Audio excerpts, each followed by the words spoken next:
नमस्कार दोस्तों, स्वागत है आप सभी का डेसिमल में। आज की वीडियो में हम लोग डिस्कस करेंगे 22 जून 2022 के important current affairs with BIMP facts. तो चलिए शुरू करते हैं आज के करंट अफेयर की ये वीडियो जो कि 22 जून 2022 की है।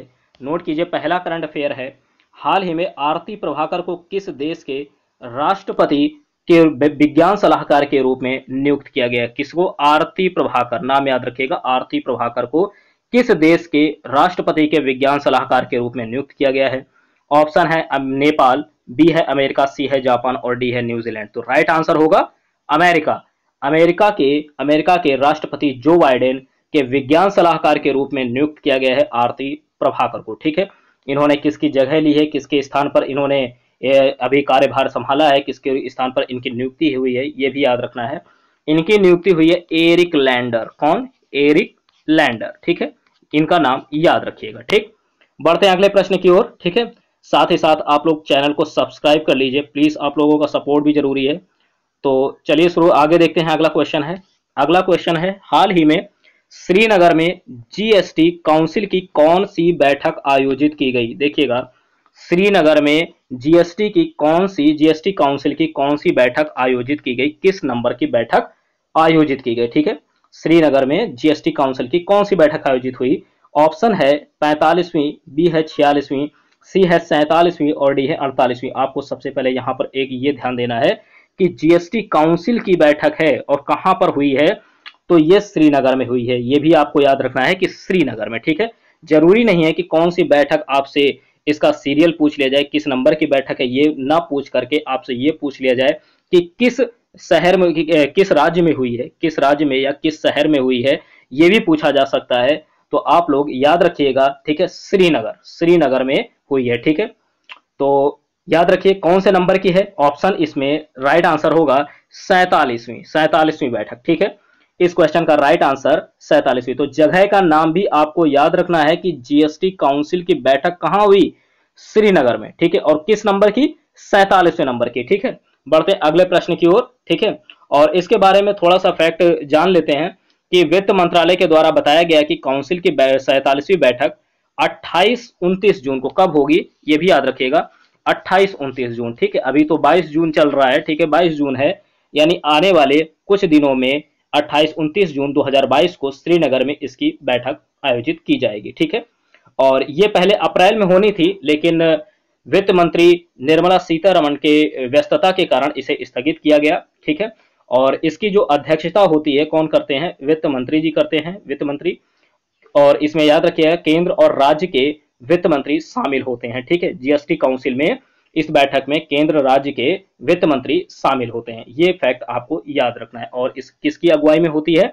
ये वित्त मंत्री की अगुवाई में, केंद्रीय वित्त मंत्री की अगुवाई में इसकी बैठक होती है जीएसटी काउंसिल की। ठीक है, इतना फैक्ट आपको याद रखना है जीएसटी काउंसिल के बारे में। बढ़ते अगले प्रश्न की ओर। अगला है, देखिए, थर्ड नंबर, हाल ही में केंद्र सरकार की तरफ से लॉन्च अग्निपथ योजना के तहत जवानों को कितने वर्षों के लिए सेना में भर्ती किया जाएगा? ठीक है, अग्निपथ योजना जो कि काफी चर्चा में है। ठीक है, अग्निपथ योजना जो कि काफी चर्चा में है, इसके तहत जवानों को कितने वर्षों के लिए सेना में भर्ती किया जाएगा? ठीक, तो देखिएगा, ऑप्शन है 4 वर्ष, 5 वर्ष, 7 वर्ष, 10 वर्ष। इतना चर्चा में है कि आप लोगों को तो ये क्वेश्चन रटा ही होगा। ठीक है, इस क्वेश्चन का राइट आंसर ए ऑप्शन होगा, 4 वर्ष। ठीक है, 4 वर्ष के लिए सेना में भर्ती किया जाएगा अग्निपथ योजना के तहत जवानों को। ठीक है, और आपको साथ ही साथ ये भी बता दें कि अग्निपथ योजना से रिलेटेड एक वीडियो अलग से डेसिमल चैनल पर आपको मिल जाएगी। ठीक है, आप लोग उसे जरूर वॉच कीजिए, उसके बारे में काफी आपको इंफॉर्मेशन अग्निपथ योजना के बारे में उस वीडियो से मिलेगी। ठीक है, तो आप लोग डेसिमल चैनल पर अग्निपथ योजना जरूर देखिएगा। ठीक है, इसके लिए अलग से एक वीडियो बनाई गई है डेसिमल चैनल पर आपको मिल जाएगी।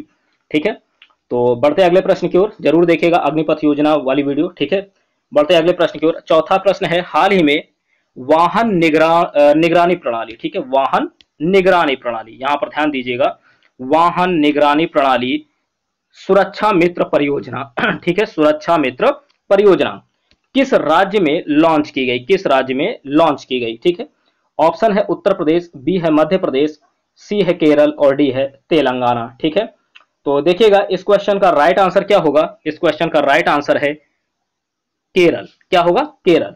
हाल ही में वाहन निगरानी प्रणाली सुरक्षा मित्र परियोजना केरल राज्य सरकार के द्वारा लॉन्च की गई। ठीक है, ये वाहन निगरानी प्रणाली है। क्या है? वाहन निगरानी प्रणाली है और इसका नाम है सुरक्षा मित्र परियोजना। ठीक है, इस तरह से भी पूछा जा सकता है कि हाल ही में केरल राज्य सरकार के द्वारा सुरक्षा मित्र परियोजना लॉन्च की गई है, इसका संबंध किससे है? तो वाहन निगरानी प्रणाली, याद रखिएगा वाहन निगरानी प्रणाली। ठीक है, बढ़ते हैं अगले प्रश्न की ओर। अगला है 5वां नंबर, नोट कीजिए, 5th नंबर। हाल ही में कैथरीन ब्रंट ने टेस्ट क्रिकेट से संन्यास लेने की घोषणा की है, ये किस देश से संबंधित है? ठीक है, कैथरीन ब्रंट, इन्होंने हाल ही में टेस्ट क्रिकेट से संन्यास लेने की घोषणा की है और इनका संबंध किस देश से है, ये आपको बताना है। ऑप्शन है इंग्लैंड, बी है ऑस्ट्रेलिया, सी है न्यूजीलैंड और डी है इनमें से कोई नहीं। तो राइट आंसर नोट कीजिए, ए ऑप्शन होगा इंग्लैंड। क्या है? इंग्लैंड। देखिएगा इंग्लैंड के तेज गेंदबाज हैं ये कैथरीन ब्रंट। ठीक है, ये गेंदबाज हैं, तेज गेंदबाज। ठीक है, फास्ट बॉलर हैं और इन्होंने हाल ही में टेस्ट क्रिकेट से संन्यास की घोषणा की है। ठीक है, और ये वनडे और टी20 क्रिकेट ये खेलते रहेंगे क्योंकि इन्होंने सिर्फ और सिर्फ टेस्ट क्रिकेट से संन्यास लेने की घोषणा की है। याद रखिएगा इन्होंने, ब्रंट ने 2004 में इंग्लैंड की राष्ट्रीय टेस्ट टीम में डेब्यू किया था। कब डेब्यू किया था? तो ईयर याद रखिएगा इनका, ईयर 2004 में। ठीक है, 2004 में। इतना आपको याद रखना है। ठीक है, इतना। तो बढ़ते अगले प्रश्न की ओर। अगला प्रश्न है, देखिएगा 6 नंबर। हाल ही में दुनिया का सबसे बड़ा पौधा पोसिडोनिया ऑस्ट्रेलिस किस देश के तट पर खोजा गया? ठीक है, पोसिडोनिया ऑस्ट्रेलिस, ठीक, किस देश के तट पर खोजा गया? जैसा कि नाम से ही समझ में आ रहा होगा कि ये किस देश के तट पर है, लेकिन फिर भी ऑप्शन देखते हैं। ऑप्शन है भारत, बी है जापान, सी है चीन और डी है ऑस्ट्रेलिया। तो राइट आंसर इसका होगा ऑस्ट्रेलिया। क्या होगा? Australia. D option right answer है, डी ऑप्शन राइट आंसर है। ठीक है, ये जो पोसिडोनिया ऑस्ट्रेलिस है ये ऑस्ट्रेलिया देश के तट पर खोजा गया है और ये दुनिया का सबसे बड़ा पौधा है। दुनिया का सबसे बड़ा पौधा है, याद रखिएगा इसका नाम पोसिडोनिया ऑस्ट्रेलिस। ठीक है, ऑस्ट्रेलिया देश के तट पर खोजा गया है। तो याद रखिएगा ऑस्ट्रेलिया के तट पर दुनिया का सबसे बड़ा पौधा खोजा गया जिसका नाम क्या रखा है वैज्ञानिकों ने? पोसिडोनिया ऑस्ट्रेलिस, जो एक प्रकार का रिबन बीट समुद्री घास है। ये क्या है?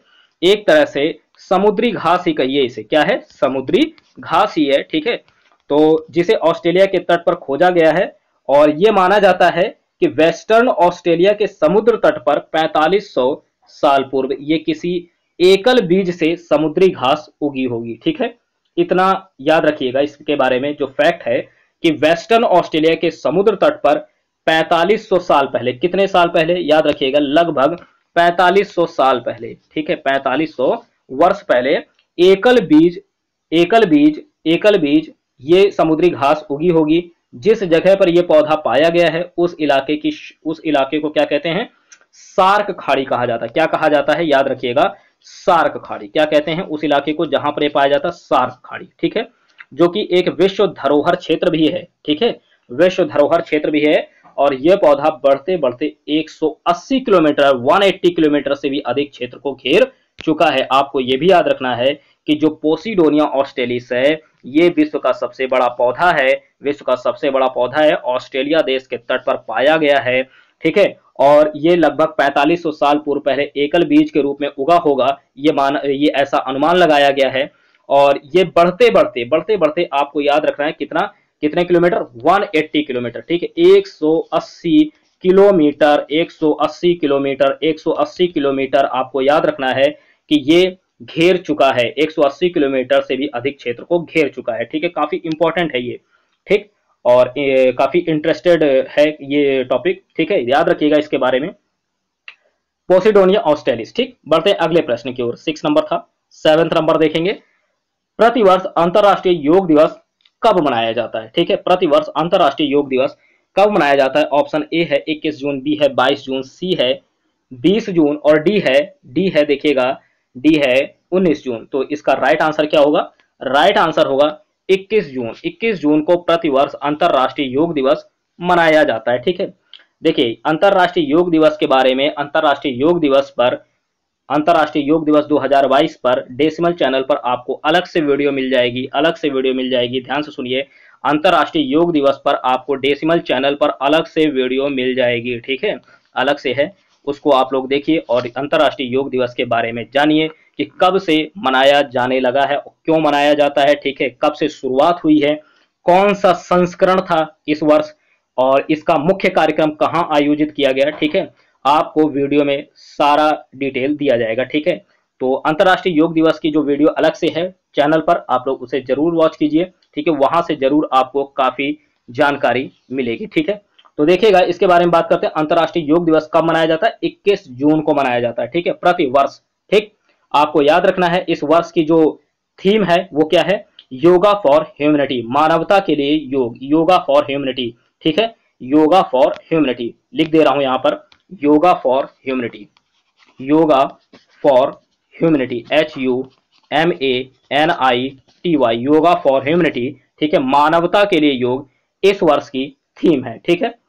बढ़ते हैं अगले प्रश्न की ओर। 8वां नंबर नोट कीजिए, हाल ही में किस राज्य सरकार के द्वारा एन्नम एजुथम योजना लॉन्च की गई, ठीक है, एन्नम एजुथम योजना लॉन्च की गई। तो देखिएगा नाम थोड़ा सा अटपटा लग रहा है, ठीक है, तो इसको ध्यान से देखिएगा, एन्नम एजुथम योजना, याद कर लीजिए अच्छे से, एन्नम एजुथम योजना, ठीक है, इसको लॉन्च किया है किस राज्य सरकार ने?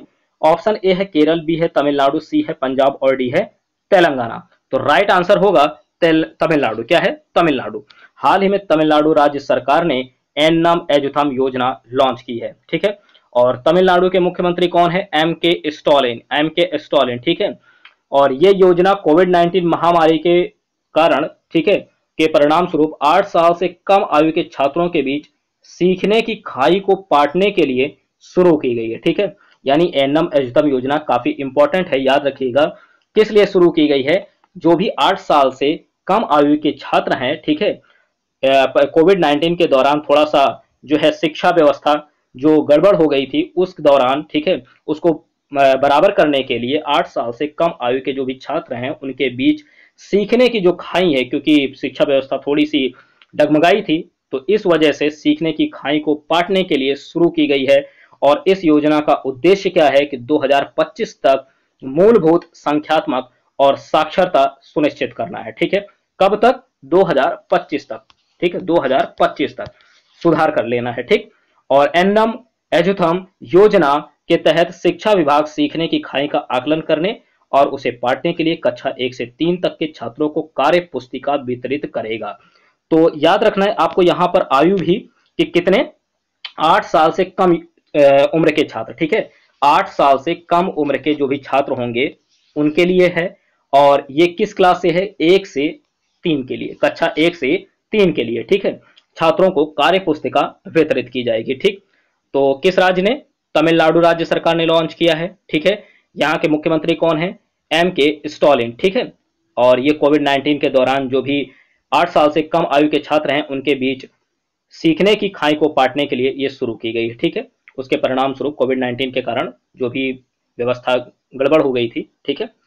तो देखें अगला प्रश्न देखते हैं। अगला है, नोट कीजिए, 9वां नंबर, फीफा अंडर 17 महिला विश्व कप का आयोजन किस देश में किया जाएगा, ठीक है, फीफा अंडर 17 महिला विश्व कप का आयोजन किस देश में किया जाएगा? ऑप्शन देखिएगा, रूस, ब्राजील, भारत, चीन, ठीक, रूस, ब्राजील, भारत, चीन। तो इसका राइट आंसर क्या होगा? भारत होगा। क्या होगा? भारत होगा। देखिएगा, फीफा अंडर 17 है, फीफा अंडर 17 महिला विश्व कप का आयोजन भारत में किया जाएगा, ठीक है। इसके बारे में याद रखिएगा कि फीफा ने स्थानीय आयोजन समिति के साथ मिलकर अंडर 17 विश्व कप के कार्यक्रम की घोषणा की और आधिकारिक ड्रॉ 24 जून 2022 को होने वाला है। यह 17 साल से कम उम्र की महिला खिलाड़ियों के लिए आयोजित एक अंतरराष्ट्रीय फुटबॉल टूर्नामेंट है, ठीक है, याद रखिएगा। और यह फीफा द्वारा आयोजित किया जाता है, फीफा द्वारा आयोजित किया जाता है, याद रखिएगा। और यह पहली बार कब खेला गया था? पहली बार फीफा अंडर 17 महिला विश्व कप कब खेला गया था? तो भी इसको भी याद रखिएगा, 2008 में। कब खेला गया था? 2008 में पहली बार खेला गया था, ठीक है। इतना फैक्ट आपको याद रखना है फीफा अंडर 17 महिला विश्व कप के बारे में। इस बार का आयोजन कहां होगा? तो भारत में होगा, ठीक है। बढ़ते अगले प्रश्न की ओर। अगला है 10th नंबर। हाल ही में किसने अंडर 15 एशियाई जूनियर स्क्वैश चैंपियनशिप में स्वर्ण पदक जीता है? ठीक है, किसने जीता है स्वर्ण पदक? आपको यहां पर देखिएगा ऑप्शन है विजेंद्र कुमार, बी है अलकेश कुमार, सी है अमरीश सिंह और डी है अनाहत सिंह। तो राइट आंसर नोट कीजिएगा, राइट आंसर है अनाहत सिंह। हाल ही में अंडर 15 एशियाई जूनियर स्क्वैश चैंपियनशिप में स्वर्ण पदक जीता है अनाहत सिंह ने। ठीक है, इस क्वेश्चन का राइट आंसर डी ऑप्शन होगा, डी ऑप्शन राइट आंसर है। ठीक है, और कैथरीन ब्रंट के बारे में बताया ही आपको कि ये इंग्लैंड के हैं, टेस्ट क्रिकेट से इन्होंने संन्यास ले लिया है।